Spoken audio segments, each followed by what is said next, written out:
Hello students, welcome back to my YouTube channel. Students, आज के video में जो आपका सब्जेक्ट है कंपनी अकाउंट्स, उसमें हम पढ़ने वाले हैं रिडम्पशन ऑफ प्रेफरेंस शेयर्स के जो न्यूमेरिकल करेंगे। आज के वीडियो में इस वीडियो में हम पढ़ेंगे कि क्या होता है जब रिडम्पशन ऑफ प्रेफरेंस शेयर्स होते हैं out of divisible profits. Students, previous वाले वीडियोस में हम पढ़ चुके हैं इसके एंटायर थ्योरी के बारे में, इसके कंसेप्ट के बारे में। आज के वीडियो में हम पढ़ेंगे कि क्या उसका प्रैक्टिकल क्वेश्चंस होते हैं। ठीक है, तो प्रैक्टिकल क्वेश्चन में फर्स्ट हेड है आपका redemption of preference shares out of divisible profit. Students, इससे पहले हमने मेथड्स के बारे में जाना था रिडम्पशन ऑफ प्रेफरेंस शेयर्स के कौन से होते हैं। तो वन ऑफ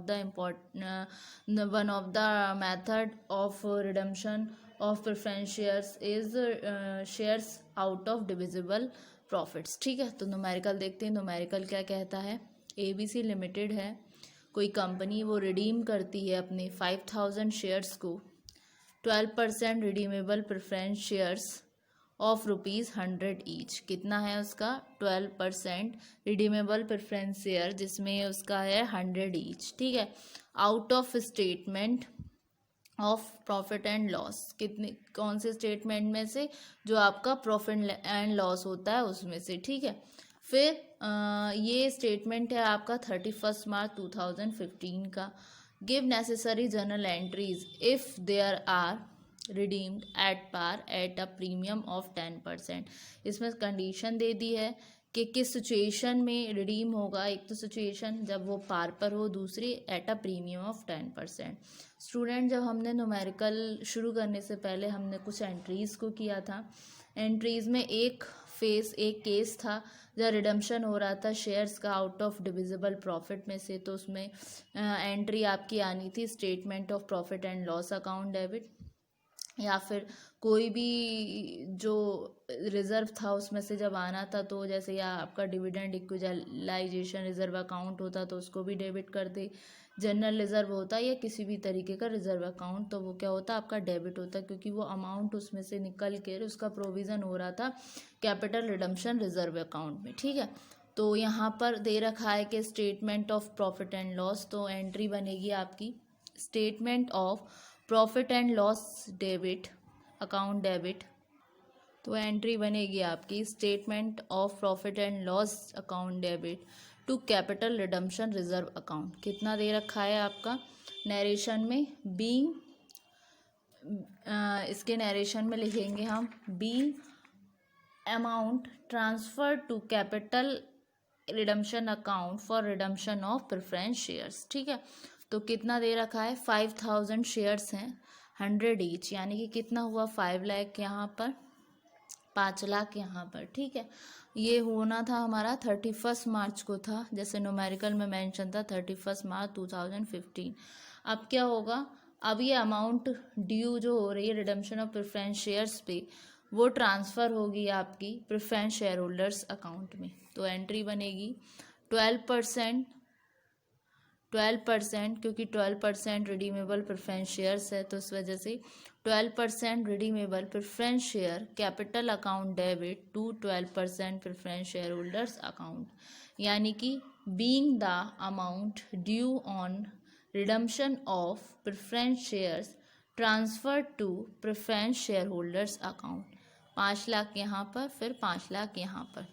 अब नेक्स्ट एंट्री आएगी जब रिडम्पशन होगा प्रेफरेंस रिडीमेबल प्रेफरेंस शेयर्स का। ठीक है, तो एंट्री क्या बनेगी आपकी? 12% preference share holders account debit, यानी कि ये क्या हो रहा है? एक तरीके से पेमेंट है आपके प्रेफरेंस शेयर होल्डर्स का, जो आप मेड टू कर रहे हो प्रेफरेंस शेयर होल्डर्स को। तो 12% preference share holders account debit to bank account. ठीक है, तो कितना अमाउंट? 5 लाख यहाँ पर, 5 लाख यहाँ पर। ठीक है, ये तो हुई एट पार।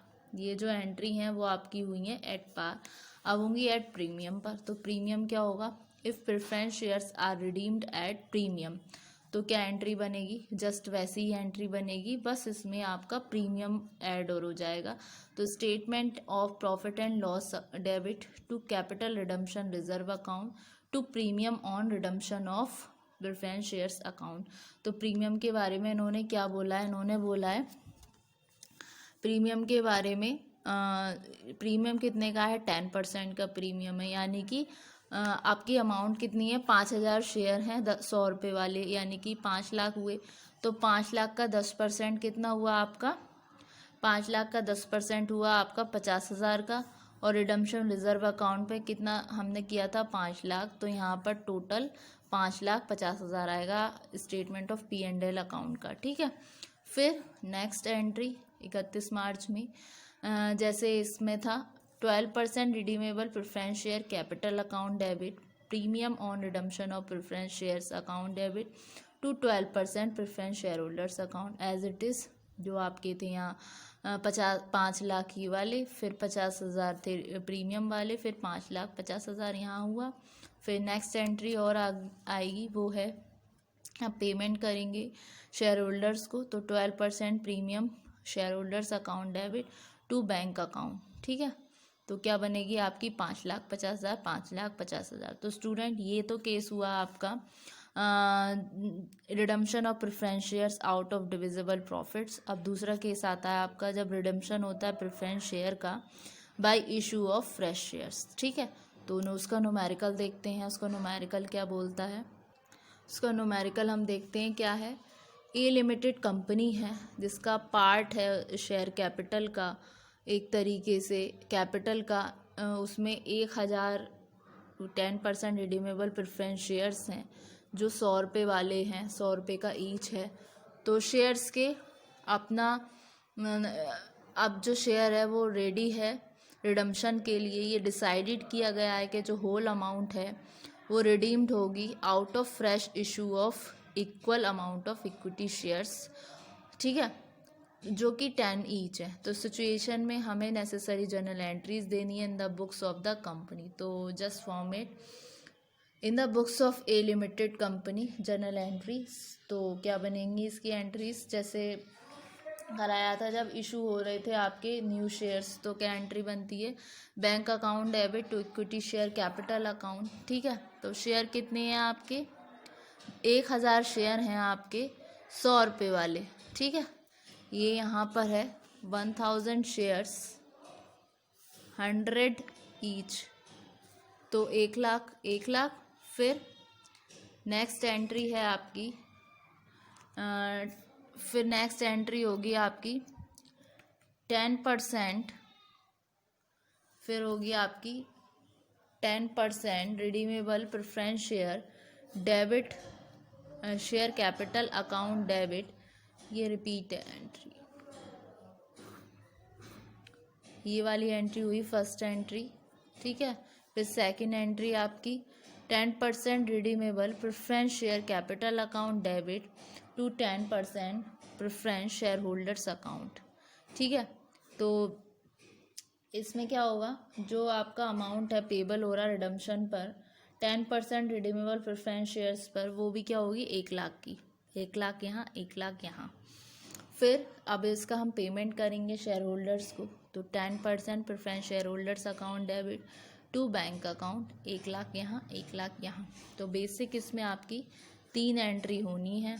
एक तो कैसे हमने इशू किया शेयर्स को, ठीक है, क्योंकि 10,000 आपके इक्विटी शेयर्स थे, ठीक है ना, आपके 10,000 इक्विटी शेयर, 1,000 इक्विटी शेयर 100 रुपये वाले थे, ठीक है ना। फिर उसके बाद में उन शेयर का कैसे पेमेंट हो रहा है, अमाउंट पेबल हो रहा है on redemption of 10% redeemable preference shares पे टू शेयर होल्डर्स को। तो वो अमाउंट आई, फिर आपकी प्रेफरेंस शेयर होल्डर्स को कैसे पेमेंट किया गया, कैसे रिडम्पशन हुआ 10% रिडीमेबल प्रेफरेंस शेयर्स का।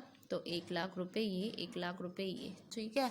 तो स्टूडेंट ये थे आपके 2 न्यूमेरिकल। फर्स्ट जो केस था वो था redemption of preference share out of divisible profit था, जिसमें ये न्यूमेरिकल था आपका ABC लिमिटेड जो रिडीम कर रही हैं 5,000, और जिसका 12% रिडीमेबल प्रेफरेंस शेयर्स हैं 100 रुपये ईच, और जिसमें से जो आउट ऑफ स्टेटमेंट है वो निकला P&L का, उसमें से 31 मार्च 2015 पे जो अमाउंट है उस पर हमें नेसेसरी जर्नल एंट्रीज देनी थी कि कैसे शेयर रिडीम हो रहा है, कैसे पार पर होगा, कैसे प्रीमियम पे होगा।